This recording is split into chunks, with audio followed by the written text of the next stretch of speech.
felt a flash of anger because somebody else has it easier than you? Well, I'm here to remind you that you are not the only one that has felt that way. And if you have felt that way, that does not mean you are a bad person. You are just operating in what I like to call the economy of suffering, where you've been trained to think that because you paid a high price for your life, anyone who gets it for free is stealing from you. Today, we are going to close that ledger. And how are we going to do that? Well, there's this amazing quote that I have kept coming back to. It is by Alain de Botton, and it says, "When we are forced to grow up too fast, seeing someone else get to be soft feels like theft." Theft, not sadness, not unfairness, but theft. Because that's what it feels like. It feels like somebody got something that you didn't, and you feel as if you were robbed, like this person is taking something that belongs to you. And I've been thinking about this a lot lately because I can very much so remember the times in my life where I have felt this way, and I have felt that either my friends or my family almost in this weird way had it easier, and that I kind of like wanted them to pay because I had suffered for that, so maybe they needed to suffer for it as well. And when I really sat down with these, let's be honest, complex emotions, I realized that many of us feel this way, and we go through this on the daily, and we're not alone. You're not the only one that's had these thoughts, right? Because these aren't necessarily thoughts you want to share with the group. And a lot of us, especially those of us who have had to earn anything in our life, or who learned that very early, nothing comes free, you have to work hard. I think many of us are running an invisible ledger, and we're making other people pay for what we didn't get. So that's what we're talking about today, the economy of suffering, why we do this, and how I think it's very much so destroying a lot of our personal relationships with people that we probably really care about, and how we can actually break this cycle. So, if you have felt any of these emotions, if you have felt that sting, if you get angry when you feel somebody in your life has something that you feel they have something that they didn't earn but you did, this episode is for you. And since I did not say it already, welcome back to Getting Your Driving. This has been my setup lately, and I've been enjoying it. And the joke's on me because I'm probably going to have to move very, very soon. And I'm excited about that. But yeah, I don't usually do my little intro anymore. So here we are. All right, so economy of suffering. I'm going to take a coffee sip. I mean, it's hard to sip your coffee when you have lip gloss. Fun fact about this little mug, if you're watching, I made this in Berlin with my friend last year. It's almost been a year. It's on the bottom. I can't show you. But such good memories. I love doing this type of things with my friends, like ceramic things. Okay, so let's pack and talk about what we're going to do today. I want to be clear about what this episode actually is because, yeah, there's a lot I would like to unpack. And I don't want you sitting there just thinking like, okay, I feel seen, but okay, what do I do with these emotions of what I feel?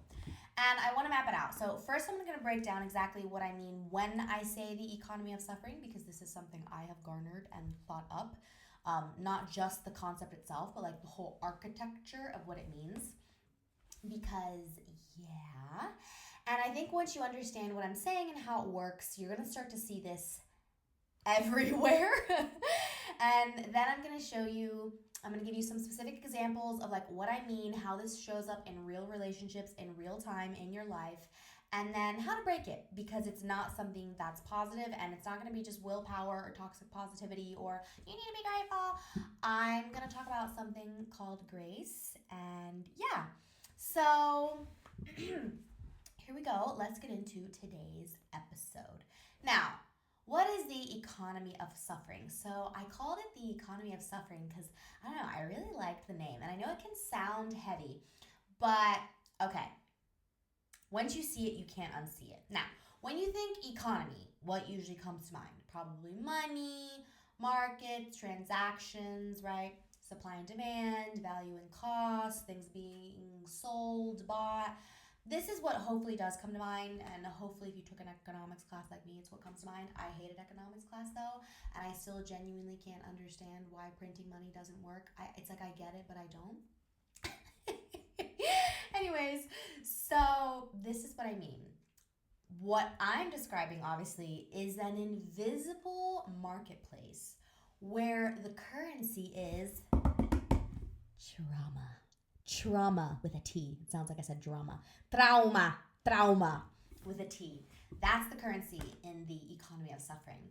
And you've been operating in it your whole life and you haven't even known, and I'm going to tell you. So, this is how it works. You pay a high price for your life. And maybe that price was a chaotic childhood, abuse, fighting with your siblings, loss, loneliness, death. You grew up too fast. Like, when you think about it, those are all prices to be paid, right? And your brain will register that all as an investment. So you paid by suffering. And somewhere deep down, even if you don't consciously admit it or honestly even know it, you expect an ROI, a return on investment. But then you see someone else get the same thing you had to fight for free, and they had to do nothing. They have stability, they have ease, they have opportunity, they have softness, and they didn't have to pay for it. And your brain short circuits, and it says this is fraud. It's like they're getting your earnings for free. It's like your investment of suffering has now just been devalued. And this is where it gets dark. To make the math feel right again in your head, you try to tax them. You send them a bill, not in money, but in many other forms, which are resentment, strings attached, being cold, passive aggressiveness, comments that sting. Because if they have to hurt a little, then the transaction starts to feel a bit balanced. Then your suffering wasn't wasted. Then the investment makes sense. Then you are validated. That, my friends, is the economy of suffering. Now, can I just say, I am no genius. But when I thought this concept out and wrote it out, I was like, this is good. I need to share this. So I hope that makes sense. Now, let's break down a bit the next part, which is why we send people the bill for our past and what that means. So what this means is, let's say our current anger towards someone, sharp, resentful anger, it's not really actually about them or whatever it is you're feeling, anger, jealousy, envy, blah, blah, blah. It's really a refund for our own past. You see this all the time. Like, why are people ranting so upset that rich people have money and they don't? You know, at the end of the day, it's because they want money as well. And that's a whole nother topic, right? But I doubt they would be complaining if they had the money, right? Because you see that somebody else has something that you don't have and they had nothing to do it. This also goes into the privilege topic, right? Which I actually just did an episode on that. If you have not listened, go check it out. But anyways, so it's an attempt to get a refund for a past. Someone maybe was unkind to you, someone didn't protect you, someone let you struggle, parent, teacher, circumstance, but that person that's standing in front of you right now isn't the person that needs to pay this cost, right? So instead, you send the bill to whoever is closest, right? Because you can't necessarily go back to your teacher. You can't necessarily go back to your mom and make her do it. Now it's whoever is close to you is paying the bill for something that happened to you. And I think a lot of times we're trying to collect from the wrong debtor. And the crazy part is I think most of us have no idea that we're doing this. And then the people who are being taxed have no idea why they're being punished. It's like, well, what did I do, right? They don't know they're standing and that they represent physically someone else's historical pain, and how could they? So they just know that when they talk about their ease around you or whatever it is that they have that triggers you, something shifts. The temperature drops, maybe you get cold. Again, you make a comment, you withdraw, you're ugly. And that confuses the person on the other end because, again, they objectively didn't do anything wrong. They're just existing, they're living. They just happen to have what you don't have. And that's why we send the bill to the wrong person. And this is where we move from logic transaction to the raw feeling of what's happening inside of you. Because Understanding the concept is one thing, but feeling why this hurts and going back to like the why within you, that's really different because sometimes seeing people have it easier feels like a personal insult. And it doesn't feel good because easy is just something that they got and hard is all we've known. So when you see someone else's ease, it's not just sad. Again, it's unfair. It's an attack on your struggle. Like they're standing there saying without words, what you went through, that didn't happen. That was unnecessary. You wasted energy. Again, everything about them, maybe even just their softness, it becomes a judgment on your strength. Their comfort zones become an indictment of your sacrifice. That's why anger is so sharp. It's not rational, but it's real. Because you're not just seeing them have ease, you're seeing proof that maybe your hardship wasn't necessary. And if hardship wasn't necessary for them, then why on earth was it necessary for you? And why did you have to earn it the hard way? That's the personal insult. That's what makes it feel so personal. So this is why this episode in there somewhere has the economy of suffering. It's not just clever wordplay. It really was me using a system and a framework that I've created that I think is something that operates inside of all of us. Because essentially it's a system where trauma becomes currency, struggles become investment, other people's ease becomes a threat to your own value, and you try to tax them to make it all balance out. But here's what I'm learning. The ledger was never real, and the ledger shouldn't exist. And the only way out is to close the books, which leads us to our next section. Okay, so now you understand the system and what I mean by this economy. Now I want to show you what it looks like in real relationships because this is happening all the time. This is happening all the time. And it's all around us. And let's start with the examples. So the first one is the you need to be forever grateful to me parent. Imagine a woman whose mom gave her a cushioned childhood. Not perfect, but like cushioned, right? Protected, safe.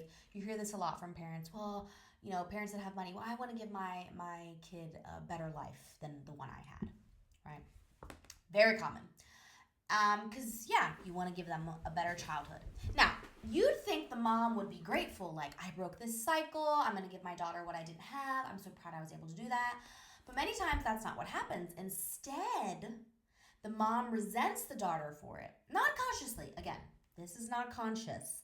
It's not like she wakes up and thinks, I'm going to punish my child. But through small comments of maybe to her daughter, well, you're so soft. You don't know what it is to really work. You don't know what real struggle is. Your generation has it too easy. You're always on TikTok, like these little digs, right? And every time the daughter talked about feeling overwhelmed, sad, or scared, the mom was not listening. She was just saying, listen, I suffered. You don't know what suffering is, right? And what's really happening here is the mom is settling a debt in her own head. She's saying essentially, because I suffered, you should too. And if you don't, my suffering means nothing. The daughter's ease becomes a threat to the mother's sacrifice, and the daughter now is internalizing all of this because now maybe she's really starting to believe, mom's right, I'm totally soft, I'm weak, right? I'm ungrateful, blah, blah, blah. I can't tell my mom about my emotions. I'm not worthy of my mother's love. Because this is what children, when they don't understand, start telling themselves in their head. So maybe she started performing struggle. She started creating problems, overthinking, finding reasons to be stressed, just to feel like her mom's daughter and maybe so they could connect. And that's one example of the economy in action because essentially now they're both paying a high price. You know, the mom spent years, whether she realized it or not, punishing her daughter for having what she didn't. And then the daughter now spends years denying herself peace because she thought she didn't deserve it. And the ledger is never closed. And then this goes on until the end of time. So, next up, the trial by fire coworker. And this one shows up in a lot of really high pressure environments. Medicine, law, finance, chefs in the kitchen, stuff like that. Any industry where the pace is brutal and the stakes are really high. And it's when a senior person, someone who's made it in the system, has been there a long time, treats a junior person with unnecessary harshness.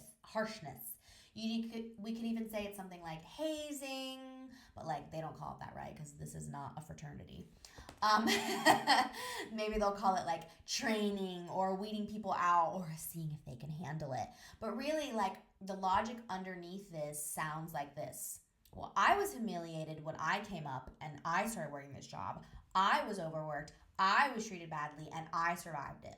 And if I make it easy for you, my own pain becomes pointless. So I have to recreate for you, make you hurt like I hurt. That's how I know you're serious and you're ready to be here. That's how I know your success is earned.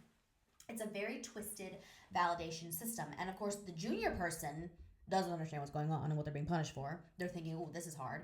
But they're going to now think, oh, okay, well, this is normal. I guess this is how it is, right? They're humiliated. They're overworked. They get these passive aggressive comments. They treat it like they're not enough. Like they internalize it. They think, well, this is what it takes. This is the price of entry. And then 5 years later, they are the senior person. And now they're doing the same thing to the junior person. The cycle continues. The economy reproduces itself. Because the senior person was trying to close their own ledger, make the pain mean something by inflicting it on someone else, but now they just open a new ledger with someone, and this cycle will continue. And anybody knows that in any workplace, this is true. Well, I've worked here longer. Well, I did this XYZ. But it never ends. And then, yeah, it just continues on. One more example is the competitive exhaustion friendship. So, this one's also really common, which is why you really need to make sure your friends love you and have your back. Let's say you text a friend, you're tired, you're overwhelmed, you need to vent. And instead of listening, instead of just letting you have your moment to vent about whatever it is, they immediately list why they are more tired. And you think, okay, all right. And they're thinking, but you're exhausted? Well, I've been up since 4 a.m. I haven't sat down all day. I'm handling 3 crises at the same time. And my partner isn't helping. And my boss isn't impossible. And this and that. It's like you told your whole story to now having to hear theirs and being like, oh, well, okay, maybe I shouldn't have said anything. And it's like there's only a finite amount of sympathy in the room. And they're competing to prove who deserves it more. And this doesn't just happen with friends, it happens with everybody. But what's actually happening is that the economy is at play and hardship is the currency. And if you're not suffering enough, if you're not displaying the right level of struggle, then you don't deserve support. You'll be fine. I've been through that, right? Your pain has to be bigger than theirs for you to be allowed to take up any space at all. So what do you end up doing when people do this? Well, you don't want to open up with them. You don't want to tell them you're struggling. You don't want to reach out. You stop being vulnerable because why the frick would you do that when it's becoming competition, when your emotions aren't being validated, and the friendship will start getting smaller and it will start feeling unsafe, and the economy has now killed the connection. Because again, this friend is running the ledger. They're trying to prove that their pain is the biggest, that they deserve the most care, so they can't actually give it to you.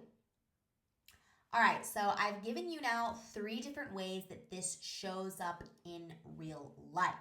But here's the question that hopefully you're thinking, because we are all a part of this economy. I want to be very clear. Why do we do this? Why do we punish people for having it easier? Why can't we just be happy for them? 1, we're human. And the thing is that, when we're hurting, when we've been through pain, because let's be honest, we have all been through our own type of pain and suffering, there's a temptation to offload that, to transfer it, to put it somewhere else, because I guess just, keeping it all inside and feeling it feels like maybe we'll explode. It's too much, it's too heavy. Suffering is very real for us, right? So instead of just feeling grief about what we didn't get, we feel an impulse to make someone else pay for having it easier. And in the most cases, this is not malicious. This is not calculated. This is not well thought out. This is all happening in the subconscious, right? It's unprocessed pain that you have that just doesn't have anywhere to go. And the place that it's going is to other people, right? The person standing closest is the target. And whatever, it can be because they're soft, they're fake, whatever, right? And the thing is, they're having to pay for something they have nothing to do with. But what's important is that, again, this person never asked to carry your historical pain. They just happened to be maybe the soft person when you had to be the hard person. They just happened to have ease maybe when you had to fight. And again, now they're paying the price for something that they didn't do. They're paying the price for something that somebody else probably did to you. And this is why closing the ledger, being aware of this is really, really important, because I think a lot of times we are making the people pay who don't deserve to pay for something that they had nothing to do with. But let's change that. And that's where we get into the next part, which is the practical block, because I always like to help you guys understand what's going on here practically and how you can take steps to make this better. So I hope everything made sense of like what I went over, the economy, explaining it, how we do this subconsciously, how it's going on in all our relationships. And yeah, you understand why it happens, and I am sure you are able to now think of examples of how you are doing this with others. And the first step to breaking anything, right, is acknowledging that it's there and you know that it exists, and it's not judging yourself. It's not fixing it just yet. It's just like, okay, I'm aware this is happening. So I want you to think about this. Where are you running a ledger? Who are you angry at? A sibling, a colleague, a friend, a partner? Think of things that are specific. And the real question is, are you actually angry at them, or are you angry that someone else didn't give you what they got? Because I think once you know the difference, a lot of things shift, like when you really know where your anger and pain is coming from, instead of, trying to have other people pay the price for something they had nothing to do with. And now I want to talk about also what really breaks this cycle, because guilt doesn't work, willpower doesn't work, positivity doesn't just work either, right? Because whatever we suffered is real and it hurts. And there's only one thing I've really found that I think can break this, and it's grace.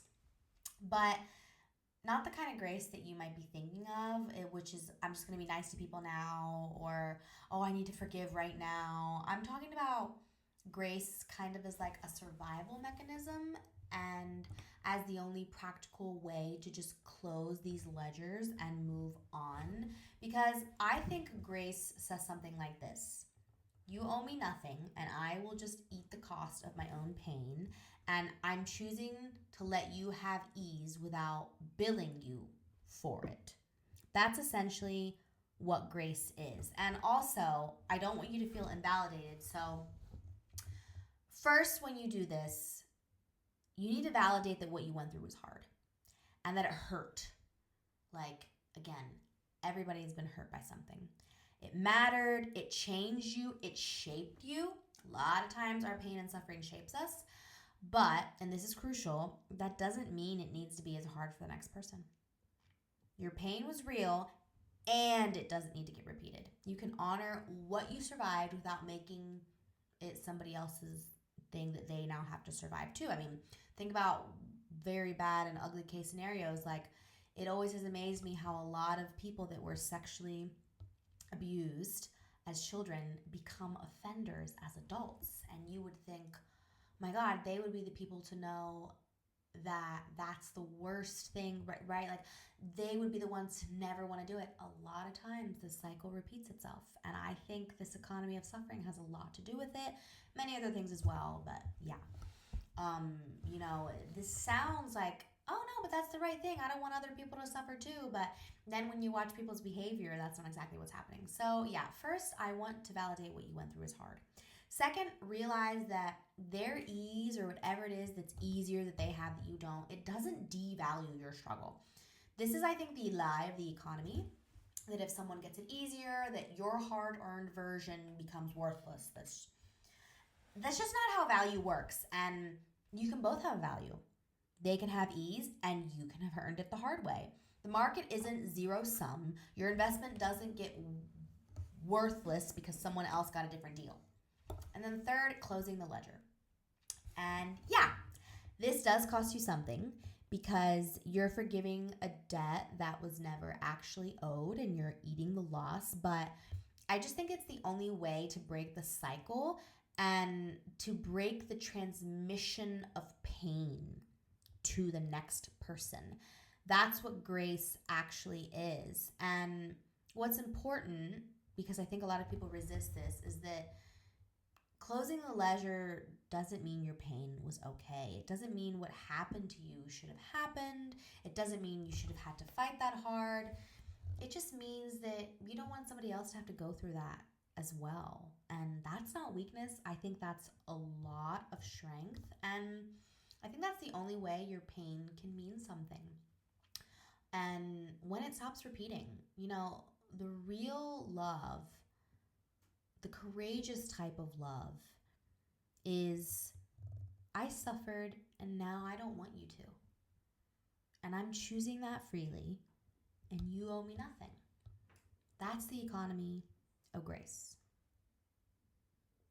So I think that's one of the best solutions. But how do you actually do it? Because understanding something intellectually and living it and feeling it are two very different things. So I'm going to give you a little 4-step progression that I have come up with. And something else I want to mention here is that as somebody who has her own childhood traumas, as we all do, it's made me think a lot about how I don't really know if I want children. And it's still very much so in my mind, like I don't know if I want them. And I think a lot of it was subconsciously because I was like, what if I just only transfer more trauma to them? And I saw this quote somewhere on Substack, and it said that if trauma and pain and suffering and all these bad things, so to speak, can be inherited, so can love, so can emotional intelligence, so can grace. And I remember thinking, it's true, if bad things can be inherited, so can good things. And I think this goes along with what I'm talking about today, that just because it was ugly for you doesn't mean it needs to be ugly for the next person. And I don't really think that's what true love is. So let's get into these 4 steps now. Write it down. Like, really do write it down. I don't want you to think about it. I really want it to be specific of, I've been angry at Lindsay for whatever. Again, I would get very specific about it. Get all your feelings out. Maybe it's they didn't have to fight their parents about money like I did. They got promoted without being humiliated. They get to be tired without feeling guilty about it. She gets to eat whatever she wants and not gain weight. They have parents who actually showed up and mine didn't. They didn't have to prove themselves. Like, get into these big specifics of why the frick you are so annoyed that so-and-so has it the way they do. Because trust me, you're pissed at somebody. And why I do this, because I think once you write it down, it's the first way to maybe get it outside of your body. It's like, stop living in this resentment. Like, get it out of your system. And then it becomes specific. And then you can think about, okay, well, what do I do now? Because this is how I truly, truly feel. Like, I actually wrote a Substack essay, and I was very explicit in the title, which was, I do not like my nonna, but now I do. Nonna is grandmother. And a lot of people probably wouldn't want to say something, oh, that sounds so terrible. You didn't like your grandmother? No, I did not like my grandmother for a very long time. But I sat with the emotion of why was that? And there was a lot of reasons as to why. And now we have a really great relationship. So just be honest about how you feel. Like, it's the reality. So anyways, step 2, identify the real debtor. Who actually hurt you? Who didn't give me this thing I'm angry that they have? And write that name down. And usually it's not going to be the people in front of you, but sometimes it is. And again, maybe it was a parent, a teacher, a mentor who didn't show up, a circumstance, a system, a country, someone from your past. That's the person that the debt belongs to and I guess started with. And yeah, usually they're not the ones you're continuing to punish. But a lot of times it can be one of the same. I don't know. Maybe your husband cheated on you, so he did do it and you're still making him pay. I don't know, right? But figure out who this is and that helps. Step 3, close the ledger. You got to close it. You notice the person in step 1 that you're upset about, envious of, jealous of. You've probably been sending them a bill that they never earned, and now you're going to close it, and you're going to write this down. I'm closing this ledger with X person. The debt was never theirs, or maybe it is actually, and my anger belongs to person from whatever, and I'm choosing to let it not go. I'm choosing to let X person off the hook.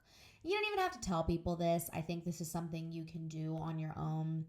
I just want you to start changing how you act because essentially, this is for you to not have these feelings of resentment inside of you and to not be destroying your relationships. Like, let's be very clear, the economy of suffering is something that's happening within us, and it's for us to fix within us because we're the only ones whose hearts are deteriorating because whoever did whatever, right? Like the other person doesn't know. And honestly, they probably have a ledger about you.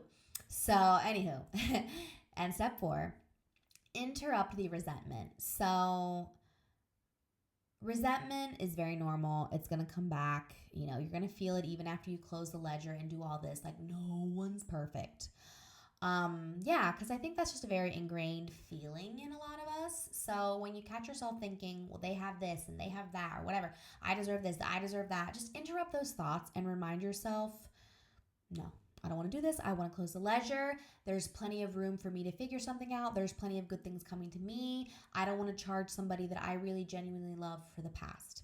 Say it once, say it twice, do whatever you need to do. And I think that once you do this after time and you're like, I just want to forgive this person, I want to let this go, things are going to be better for me. I mean, there's studies on how we really can rewire our brains. So this is absolutely possible. It takes practice, it takes gratitude, and it takes time. But I really think when you interrupt these thought patterns and you're intentional about fixing this, you're breaking the cycle a little bit more as you go, and you're teaching your brain, this person is not the debtor.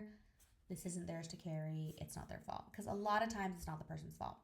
Now, I want to make this concrete because closing the ledger is nice language, but what does that actually look like in real relationship? How does this change anything? So, what could this look like in real relationships?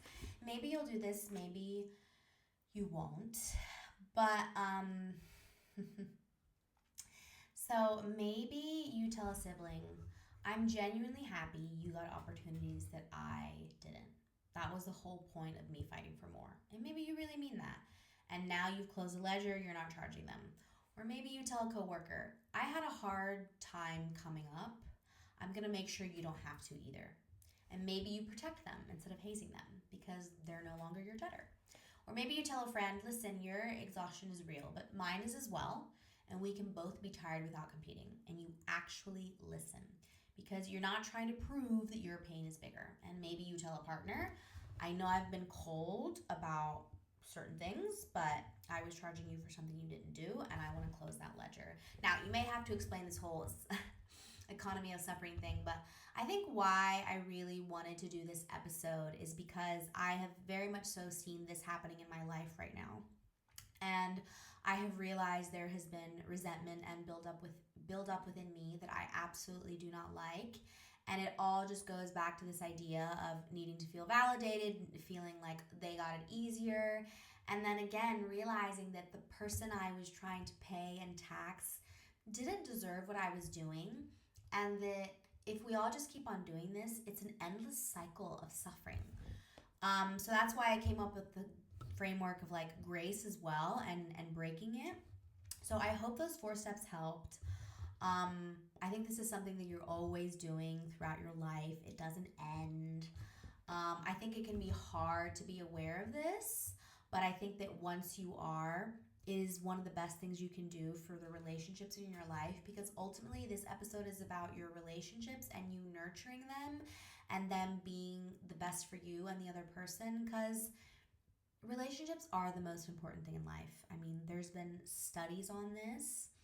It is what helps us the most in this life. So when I came up with this terminology and I very much so saw it coming up in my life, I realized that I really wanted to write about it and I really wanted to do a podcast episode on it because this is happening all the time. And a lot of times we are just hurting people for no reason.